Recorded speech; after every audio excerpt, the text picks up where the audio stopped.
Sukhdev murder का Gehlot connection. सुनने में ताज्जुब हो रहा है, लेकिन इस तरह की जानकारी मिल रही है। यह है सुखदेव करनी सेना के अध्यक्ष जिनकी हत्या की गई जयपुर में। अगली तस्वीर दिखाइए। उनका अंतिम संस्कार आज हुआ। अंतिम दर्शन के लिए उनके गांव गोगामेड़ी में उनका पार्थिव शरीर ले जाया गया और हजारों की भीड़ थी वहां राजपूत समाज के लोग भारी संख्या में पहुंचे थे। ये देख रहे हैं अंतिम दर्शन की तस्वीर मैं आपको दिखा रहा हूं। अगली तस्वीर दिखाइए जरा। ये आप देख रहे हैं पंच तत्व में विलीन हुए सुखदेव सिंह जी, और अब अंतिम संस्कार के बाद अशोक गहलोत के लिए मुश्किलें बढ़ गई। अगली तस्वीर दिखाइए जरा। अशोक गहलोत और उनके सुपुत्र हैं वैभव गहलोत, इस हत्याकांड में दोनों फंसते नजर आ रहे हैं। खबर यह है कि अशोक गहलोत के खिलाफ इस मामले में एफआईआर तक दर्ज हो गई है। ये रिपोर्ट देखिए।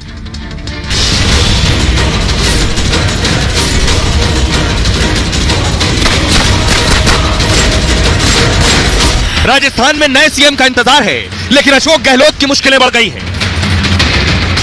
विधानसभा चुनाव में कुर्सी गंवाने के बाद गहलोत पर गंभीर आरोप लगे हैं। जयपुर में राष्ट्रीय राजपूत करनी सेना के अध्यक्ष सुखदेव की हत्या को लेकर गहलोत घिर गए हैं। सुखदेव की हत्या में अशोक गहलोत पर एफआईआर हो गई है। गहलोत ही नहीं, उनके बेटे वैभव गहलोत को लेकर भी सनसनीखेज दावा है। सुखदेव की हत्या की जिम्मेदारी लेने वाले रोहित गोदारा ने वैभव गहलोत का भी नाम ले लिया है। दावा है कि सीएम गहलोत के बेटे वैभव गहलोत रंगदारी में हिस्सा लेते थे। रोहित गोदारा का दावा है कि उनके पास वैभव के खिलाफ सबूत है। मतलब चुनाव में हार के बाद अब गहलोत और छोटे गहलोत की मुश्किलें बढ़ने वाली है। अब आपको बताता हूं कि आखिर सुखदेव मर्डर में गहलोत कनेक्शन क्या है, अशोक गहलोत का नाम कैसे सामने आ गया और अशोक गहलोत के खिलाफ क्यों एफआईआर हो गई इस मामले में। यह वजह मैं आपको बताने जा रहा हूं। सुखदेव गोगामेड़ी मर्डर में एफआईआर हुई है। एफआईआर में कार्यकारी सीएम अशोक गहलोत का नाम भी है और एफआईआर के बाद गहलोत की मुश्किलें बढ़ सकती हैं। गोगामेड़ी की पत्नी शीला शेखावत का आरोप है कि एफआईआर में मुख्यमंत्री अशोक गहलोत पर गंभीर आरोप है। 2 साल से मेरे पति की जान को खतरा था। लोकल पुलिस से लेकर सीएम तक को जानकारी थी। मेरे पति ने सीएम और पुलिस से सुरक्षा की गुहार लगाई, लेकिन सीएम गहलोत ने जानबूझकर सुरक्षा नहीं दी। अगर सुरक्षा मिल गई होती तो गोगामेड़ा की हत्या नहीं होती। मार्च 2023 में सुखदेव ने सुरक्षा की मांग की थी, लेकिन 9 महीने बाद भी सुरक्षा मुहैया नहीं कराई गई।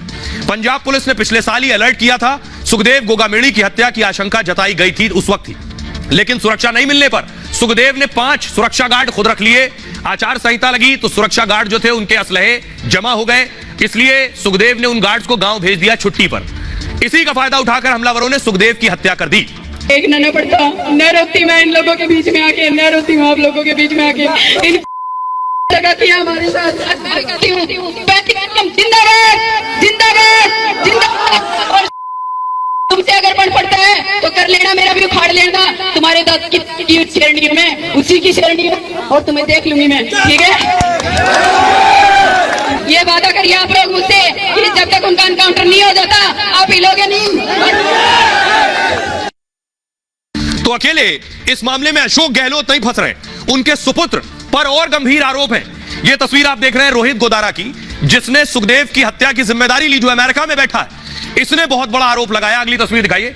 इसने फिर सोशल मीडिया पर लिखा है बहुत लंबा चौड़ा पोस्ट, और ये देखिए अशोक गहलोत के बेटे का नाम लिखा है वैभव गहलोत का।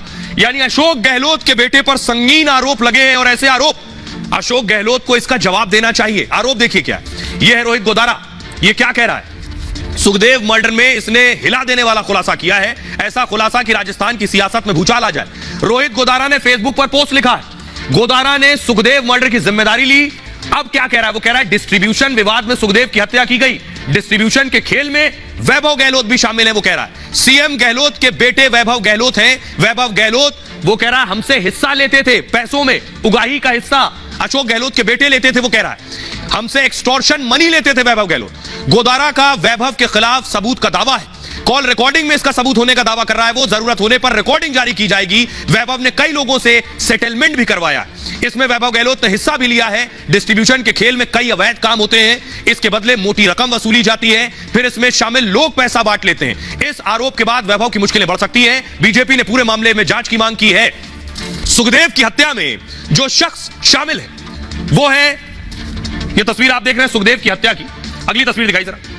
सुखदेव की हत्या में लॉरेंस का नाम सामने आ रहा है कि लॉरेंस बिश्नोई इसमें शामिल है। लेकिन सवाल यह, लॉरेंस बिश्नोई इतना बड़ा गैंगस्टर है कि किसी को भी धमका रहा है, किसी को भी मार रहा है। लेकिन आपको बताऊं लॉरेंस ने क्यों मारा सुखदेव को। अगली तस्वीर दिखाई जरा। लॉरेंस ये पंजाब के बठिंडा जेल में बंद है, और मारने की वजह क्या है ये मैं आपको बताने जा रहा हूं। अब तक ये खुलासा नहीं हो पाया था कि सुखदेव की मर्डर के पीछे मकसद और मोटो क्या था। लॉरेंस ने सुखदेव को क्यों मरवाया। सुखदेव की हत्या के बाद रोहित गोदारा ने इसकी जिम्मेदारी ली। लॉरेंस बिश्नोई का राइट हैंड है ये। सोशल मीडिया पोस्ट में हत्या की वजह इसने बताई, डिस्ट्रीब्यूशन विवाद की वजह से हत्या की साजिश रची। लॉरेंस की गैंगस्टर आनंद पाल, बगल में आनंद पाल खड़ा, आनंद पाल से इसकी दुश्मनी थी। आनंद पाल पुलिस एनकाउंटर में मारा गया। सुखदेव और आनंद पाल के बीच अच्छी दोस्ती थी इन दोनों के बीच। आनंद पाल के मारे जाने के बाद सुखदेव ने धरना दिया। सुखदेव उसकी लाश के साथ 15 दिन धरने पर बैठे। इसके बाद सुखदेव सुर्खियों में आ गए। सुखदेव हमेशा आनंद पाल की वकालत किया करते थे। वहीं आनंद पाल का लॉरेंस गैंग से 36 का आंकड़ा रहा है। दावा है कि फिरौती के कई मामलों में सुखदेव बीच में आ जाते थे। बहुत से राजपूतों से राजस्थान में कारोबारियों से यह वसूली करता था। फोन करके कहता था 50 लाख पहुंचा देना, तब सुखदेव कहते थे पैसा देने की जरूरत नहीं है। जमीन डीलिंग के कुछ केस में भी दुश्मनी की वजह सामने आई है। इस मामले में सुखदेव ने राजपूतों को सपोर्ट किया। इससे रोहित गोदारा सुखदेव से नाराज था। यह रोहित गोदारा 1.5 साल पहले सुखदेव को कॉल करके रोहित ने धमकी दी। पाकिस्तान के नंबरों से धमकी भरी फोन आए थे। आनंद पाल के साथ गैंगस्टर राजू थेहट से भी सुखदेव की दोस्ती रही है और राजू थेहट भी लॉरेंस गैंग के निशाने पर था। 3 दिसंबर 2022 को राजू के घर में गोली मारकर हत्या कर दी गई। उसके बाद सुखदेव की हत्या उसी तरीके से की गई। रोहित गोदारा ने राजू की हत्या की जिम्मेदारी तब भी ली थी। अब उसी अंदाज में सुखदेव की हत्या की गई है। इस बार भी रोहित गोदारा ने हत्या की जिम्मेदारी ली है।